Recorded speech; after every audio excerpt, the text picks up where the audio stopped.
Hello friends, नमस्कार। जय Jagannath. Utkal स्टोरीजन YouTube channel को आपण माननकु पुणी थरे स्वागत। मु नहीं आछि आपणक पई केतोटी रोषेई करिवार सहज एवं सरल उपाय। चलंतु देखिबा आजिर प्रथम टिप्स। मका किंबा बाजरा अटारे अल्प टिकिए बेसन मिसाई रुटी करिबा द्वारा रुटी पूरा खास्ता हेबा सहित खाइबाकू अधिक स्वादिष्ट मध्य होइथाय। नंबर 2, मासको केवल गोटे थर ग्राइंडर जार रे किछि लूण मिसाई चलाइबा द्वारा ग्राइंडर जार ब्लेड पूरा तेज होइथाय। नंबर 3, जदि देसी घियो को अधिक दिन पर्यंत पूरा फ्रेश रखिबाकू चाहुछंती ताहेले संधेब लूण एवं गोटे छोट टुकुड़ा गुड़ मिसाइबा द्वारा देसी घियो खराब न होई पूरा फ्रेश रही थाए। 4, जदि आपण दही रे किछि ग्रेवी तैयारी करूछंती एवं ग्रेवी जदि खट्टा अधिक हो जाइछि ताहेले खट्टापण कम करिबा पई हेले ग्रेवी रे गोटे चामच चीनी मिसाइबा द्वारा ग्रेवी रो खट्टापण दूर हो जाई थाए।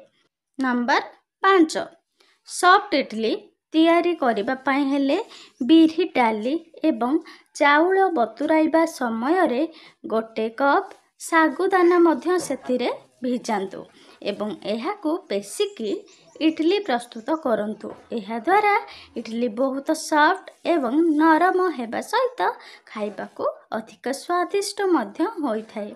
एमिति नुआ नुआ रोषेई टिप्स जानिबा पई हमर चैनल को प्लीज सब्सक्राइब करि पाखरे थिबा बेल नोटिफिकेशन ऑन करी रखंतु। नेक्स्ट, अदा रसुण एवं लंका पेस्ट को अधिक दिन पर्यंत पूरा फ्रेश रखिबा पई चाहुथिले सेथिरे 1 ରୁ 2 चामच गरम तेल मिसांतु।